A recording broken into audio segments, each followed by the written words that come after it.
Selamat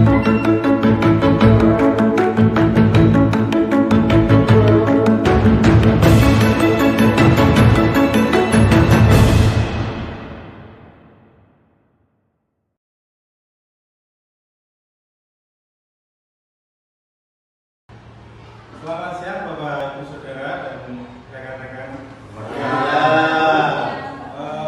Di sini saya akan mempresentasikan dan mensosialisasikan mengenai budaya positif.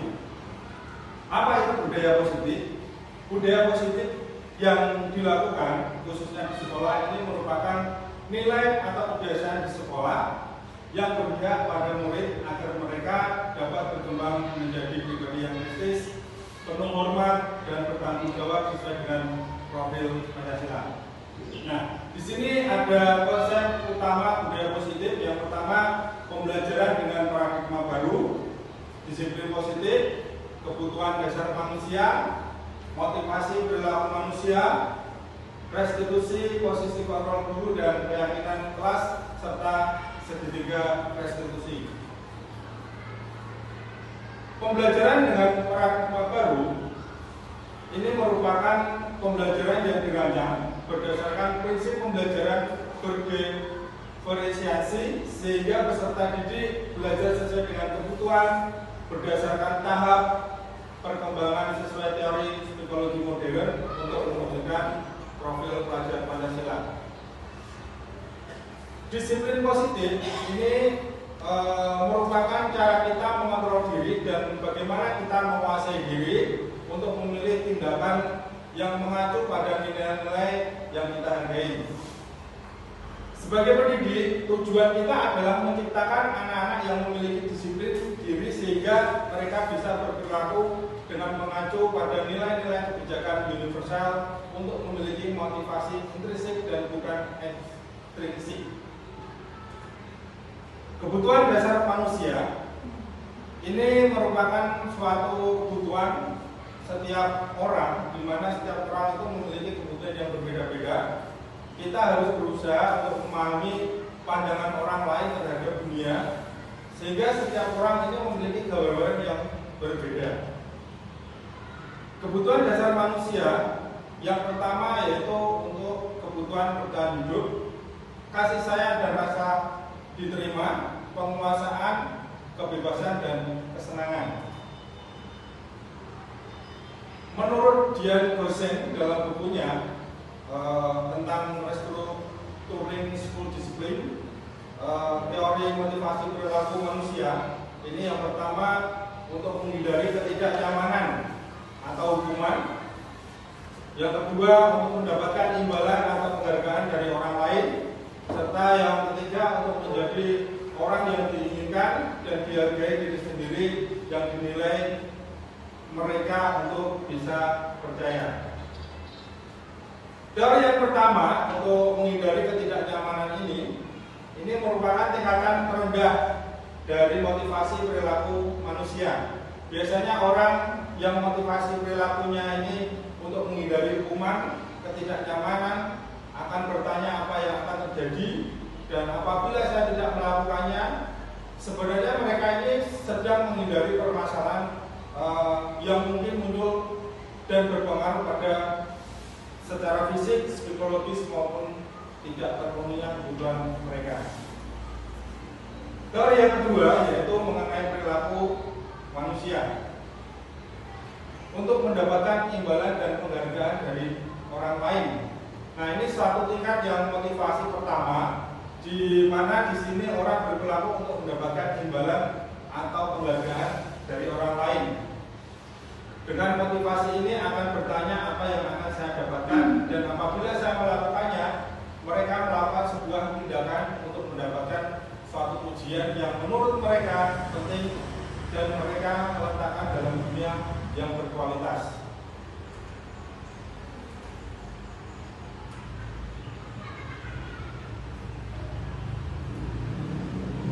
Teori yang ketiga yaitu mengenai perilaku manusia untuk menjadi orang yang mereka inginkan menghindari diri sendiri dengan nilai-nilai yang mereka percaya. Orang yang motivasi motivasi ini akan bertanya akan menjadi orang yang seperti apa apabila saya melakukannya dan mereka melakukan sesuatu karena nilai-nilai yang mereka yakini dan hargai, dan mereka melakukan karena mereka ingin menjadi orang yang melakukan nilai-nilai yang mereka yakini tersebut. Ini merupakan motivasi yang akan membuat seseorang memiliki disiplin positif karena motivasi perilaku bersifat internal bukan eksternal. Kelima, posisi kontrol tersebut adalah penghukum, membuat rasa bersalah teman, pemantau, dan manajer. Nah, ini kelima kontrol ini nantinya yang bisa kita lakukan sebagai guru, orang tua, ataupun atasan dalam melakukan setiap kontrol, khususnya terhadap anak didik kita. Nah, restitusi sendiri ini merupakan proses menciptakan kondisi bagi murid untuk memperbaiki kesalahan-kesalahan mereka dengan karakter yang telah kuat dan juga merupakan kolaboratif yang mengajarkan murid berpikir tentang orang seperti apa yang diinginkan. Ini ada tiga restitusi di mana ada beberapa langkah, biasanya menstabilkan identitas, menjadi tindakan yang salah dan menyanyikan keyakinan. Ini langkah-langkah dalam menstabilkan identitas serta teori kontrol. Ya, dan terima kasih, semoga ini bisa bermanfaat bagi kita semua, tentunya untuk anak didik kita.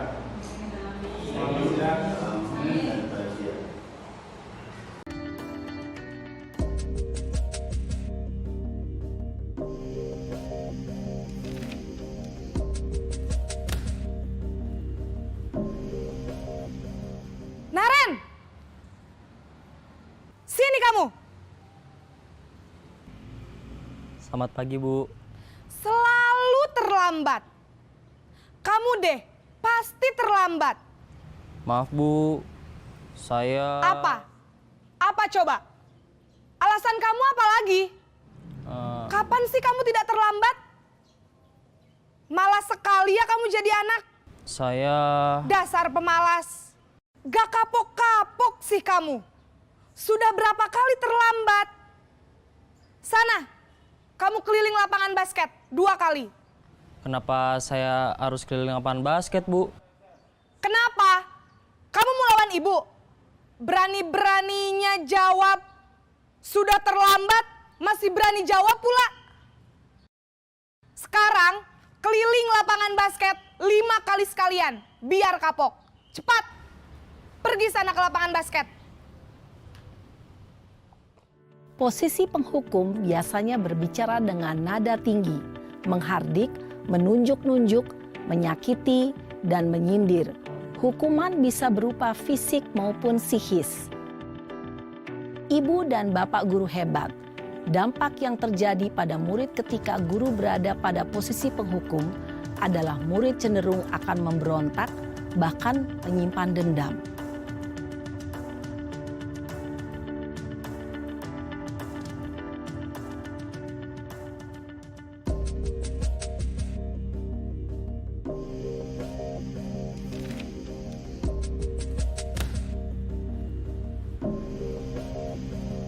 Naren!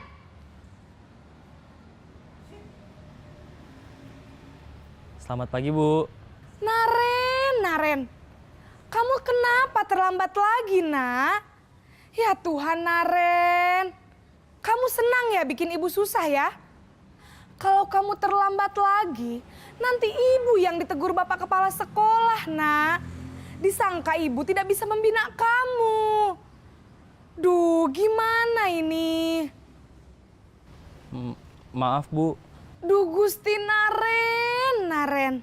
Kamu suka ya kalau ibu ditegur bapak kepala sekolah? Terus, sekarang ibu harus tulis apa ini di buku absen? Ini kamu sudah sering terlambat loh. Ibu harus apa coba? Maaf, Bu. Maaf sekali. Ya sudah, lain kali jangan bikin ibu susah lagi ya, nak ya. Ibu tidak akan kuat lagi kalau kamu begini terus. Bisa jantungan kalau ibu ditegur bapak kepala sekolah. Sana cepat ke kelas. Maaf ya Bu, maaf sekali. Posisi pembuat rasa bersalah berbicara dengan nada tenang, cenderung lembut. Namun kata-kata yang diutarakan membuat murid merasa menjadi orang yang gagal. Memandang buruk dirinya sendiri, merasa tidak berharga, dan tidak sanggup membahagiakan orang lain. Ketika guru mengambil posisi pembuat rasa bersalah, murid akan menganggap dirinya yang bersalah dan ia akan menyimpan emosi negatif tersebut di dalam dirinya.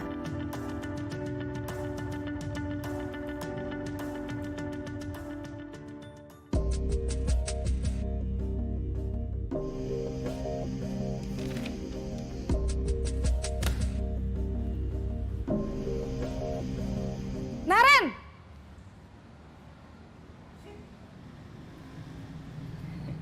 Selamat pagi Bu. Wah, sudah jam berapa ini, Nak? Terlambat lagi ya, sayang. Iya Bu, habis ibu saya lupa bangunkan saya Bu. Kamu malah menyalahkan ibu kamu. Kamu bukannya anak yang larinya paling kenceng. Kok terlambat sih? Iya Bu, saya memang terlambat bangun tadi. Jadi biarpun saya lari kencang, tetap gak kekejar Bu. Ya sudah sana, nanti lain kali larinya lebih kenceng lagi ya. Biar gak terlambat lagi. Bikin seneng ibu, demi ibu. Bisa kan? Bisa lah Bu. Ya sudah sana masuk kelas. Ibu beresin urusan absen kamu. Kamu ini ada-ada saja. Dalam posisi teman, guru berbicara dengan nada suara ramah, akrab, cenderung bersenda gurau untuk menjaga suasana tetap santai. Murid akan merasa senang, aman, dan akrab dengan guru. Identitas yang tercipta adalah identitas sukses atau berhasil. Namun, perlu diingat, karena ini masih dorongan eksternal, maka ada faktor ketergantungan dari murid kepada orang tertentu. Di sini guru absennya, sehingga di lain waktu murid bisa berperilaku baik, namun hanya kepada orang-orang tertentu saja.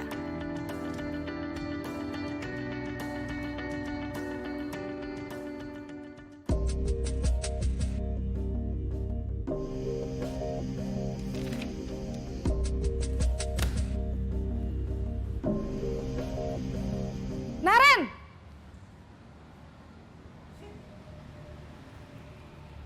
Selamat pagi Bu. Naren, apa peraturan sekolah kita tentang jam berapa kita harus masuk sekolah, Nak? Kita harus di sekolah jam 7 Bu. Iya, betul. Sekarang sudah jam 7.20. Naren sudah tahu konsekuensinya jika terlambat hadir. Paham Bu. Saya harus tinggal kelas pas jam istirahat selama 20 menit. Iya, benar. Konsekuensinya demikian. Jadi nanti jam 9.30 pas istirahat, kamu harus tinggal di kelas, kerjakan tugas tambahan untuk ketertinggalan kamu, ya? Baik Bu. Posisi pemantau mengandalkan penghitungan atau data untuk mengontrol murid. Guru mengarahkan murid berdasarkan peraturan dan konsekuensi. Seorang pemantau menunjukkan bahasa tubuh dan ekspresi wajah yang datar dan cenderung formal.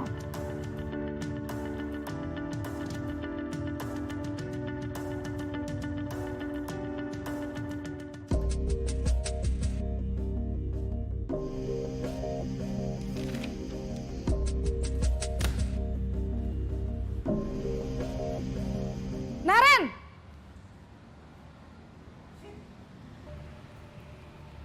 Selamat pagi Bu. Selamat pagi, Naren. Maaf Bu, saya terlambat. Iya, sekolah masuknya jam 7, sekarang sudah jam 7.20. Jadi sekarang bagaimana ini, Naren? Maaf Bu, saya lupa setel alarm saya semalam. Baiklah, menurut kamu, keyakinan sekolah yang mana yang perlu kamu tingkatkan? Menghargai diri sendiri dan orang lain mungkin ya Bu. Setuju. Jadi, apakah Naren meyakini prinsip saling menghormati tersebut? Iya Bu, saya meyakininya. Apakah Naren bersedia memperbaiki masalah keterlambatan ini? Bersedia Bu. Bagaimana kamu akan perbaiki masalah keterlambatan ini? Saya akan coba untuk tidak lupa menyetel alarm saya Bu. Baik, kalau Naren lupa menyetel alarm di rumah, ada orang yang kira-kira bisa bantu mengingatkan tidak? Ada Bu, kakak saya, Kak Ema. Ada lagi selain Kak Ema? Selain Kak Ema, ada ibu saya. Baik, jadi yang mengingatkan Naren adalah Kak Ema dan ibu kamu ya?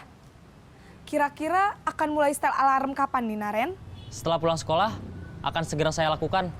Baik, jadi Naren akan setel alarm untuk bangun besok pagi dan akan diingatkan oleh kakak dan ibunda Naren ya.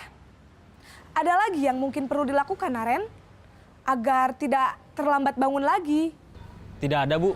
Baik Naren, terima kasih untuk kerjasama kamu. Sekarang kamu perlu kembali ke kelas untuk belajar. Baik Bu, terima kasih. Posisi manajer adalah posisi kontrol yang disarankan untuk membimbing murid memiliki sikap disiplin yang positif, yaitu murid yang mandiri, bertanggung jawab, dan dapat memecahkan masalah. Tujuan dari posisi ini adalah agar murid dapat berefleksi atas tindakannya. Guru akan dengan tulus memberikan pertanyaan-pertanyaan bermakna, sehingga membuat murid dapat belajar dari kesalahannya dan mencari sebuah solusi untuk menyelesaikannya.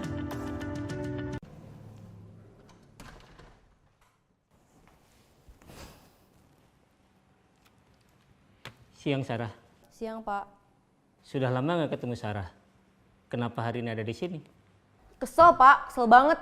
Masa aku dikatain tukang fitnah Pak? Ya aku marah lah. Aku balik ngatain Eka di depan kelas. Kesel banget. Oh begitu. Ya pasti kamu marah dan kesal. Bapak juga akan marah apabila ada yang menuduh Bapak seperti itu. Kemudian pada saat itu kamu mau melakukan apa? Ya saya langsung ngatain Eka lah Pak. Kesel banget. Saya bentak-bentak dia depan teman-teman lain. Oh begitu. Pasti kamu melakukan seperti itu karena suatu alasan tertentu bukan? Iyalah, masa saya diam saja Pak?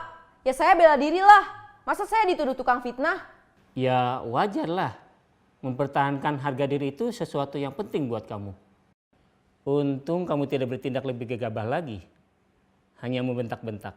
Iya Pak. Untung saya masih bersabar dan hanya membentak saja. Sudah gemes padahal. Saya pasti bela diri lah. Ya pasti ya. Tapi kamu memilih untuk tetap bertahan dan bersabar. Kamu memilih untuk tidak berbuat lebih parah lagi bukan? Iya. Nah, sekarang coba kita lihat lagi. Tindakan kamu yang bentak-bentak Eka di kelas. Tindakan kamu itu kira-kira sesuai dengan keyakinan kelas atau prinsip kamu tidak? Enggak lah Pak. Capek Pak jadi pemarah. Jadi keyakinan atau prinsip mana yang kurang sesuai dengan keinginan kamu? Ya, saya sebenarnya sangat menghargai orang lain. Mungkin saat itu saya menjadi emosi, jadi tidak menunjukkan sikap itu. Kamu meyakini tidak? Menghargai orang lain itu penting buat kamu. Yakinlah Pak. Iya, setuju. Kita harus saling menghargai. Namun, ada juga keyakinan yang kita sepakati yang perlu kita jalankan apabila kita sedang marah, bukan? Ya saya bisa lebih proaktif, mulai dengan diri sendiri. Saya bisa jadi lebih bersabar, mengambil waktu jeda untuk berpikir mau apa selanjutnya. Kira-kira kamu bersedia memperbaiki masalah ini tidak? Bersedia Pak. Kalau kamu memperbaiki masalah ini, kamu akan menjadi orang seperti apa? Saya akan menjadi orang yang bertanggung jawab kali ya Pak. Dan senantiasa proaktif. Iya, menurut kamu bagaimana rasanya menjadi orang seperti itu? Ya nyaman lah, bangga bisa bersabar dan menahan diri. Baiklah kalau begitu. Yuk kita pikirkan bagaimana memperbaiki masalah ini. Selamat pagi anak-anak. Pagi. Bagaimana kabarnya? Baik. Luar biasa anak-anak pintar. Sehat selalu ya. Papi ingin tahu Ya. Oke, kita tepuk semangat dulu.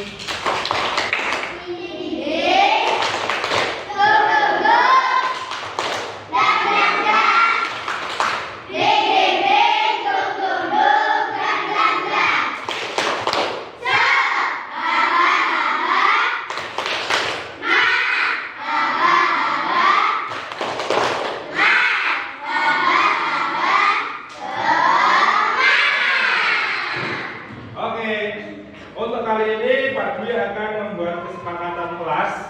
Nanti Pak Dwi akan membagikan tas game. Nanti bisa ditulis di sini. Boleh kamu tuliskan 1 atau 2 kesepakatan masing-masing siswa.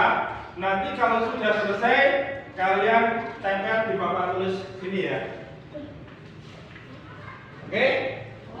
Saya. Pak Dwi akan membagikan satu-satu untuk masing-masing siswa. Jangan ditaruh di atas meja ya. Iya, Pak. Biar bentuknya bisa nempel.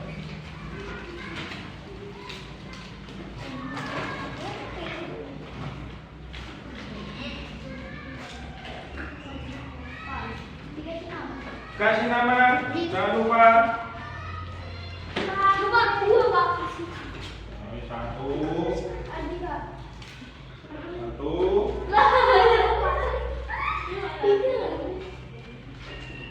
Oke, yang sudah bisa langsung ditulis ya.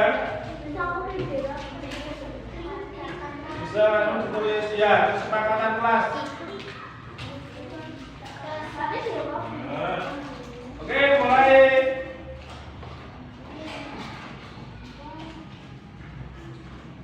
Dikasih nama panggilan tidak apa-apa. Nanti kalau sudah selesai, kita tempel di sini.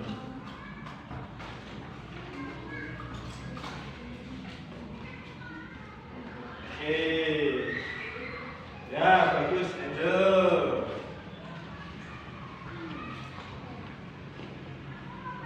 Ya, Asam, bagus.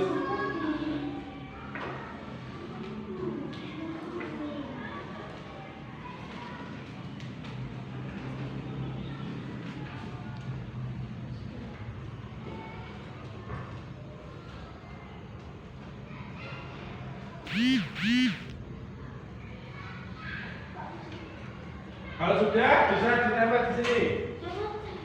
Oke, ayo apa? Apa pinter kok? Ya Pak ya? Oke, ditempel sini Pak. Apa? Nah, di sini. Belajar. Rajin belajar.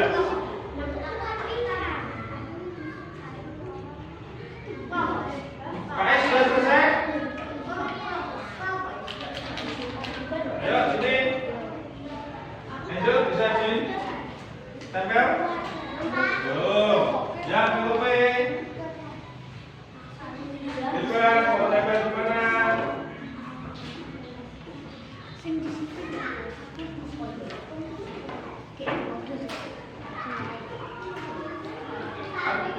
Ya, tempel, langsung ditempel.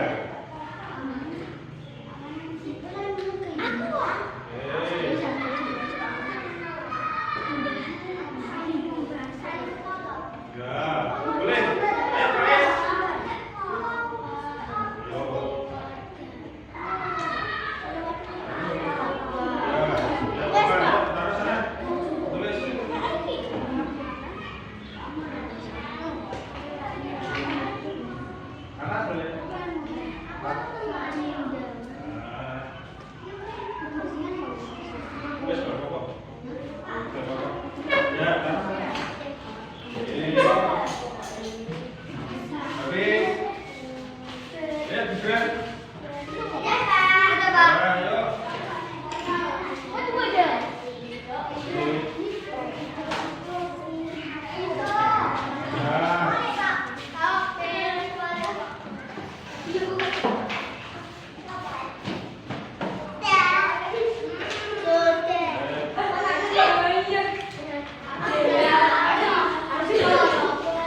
Ya, sama.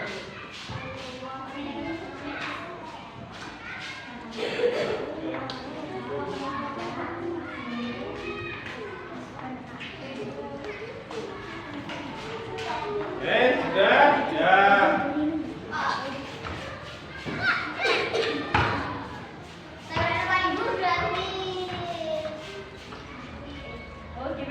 Oke, terima kasih.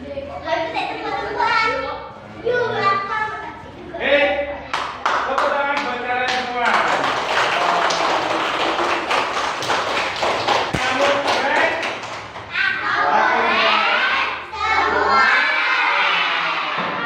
Oke, ini kesepakatan yang nanti akan kita laksanakan bersama. Ini adalah aturan yang sudah kita sepakati bersama, di mana anak-anak nanti harus bisa melakukan apa yang sudah kita sepakati bersama. Di sini ada disiplin waktu, di sini ada disiplin mengerjakan tugas, di sini ada saling membantu, menolong teman sesama. Nah, ini juga sama. Oke, terima kasih untuk kali ini. Pak Dwi ucapkan semoga dalam pembelajaran kedepannya nanti bisa bermanfaat bagi kita semua.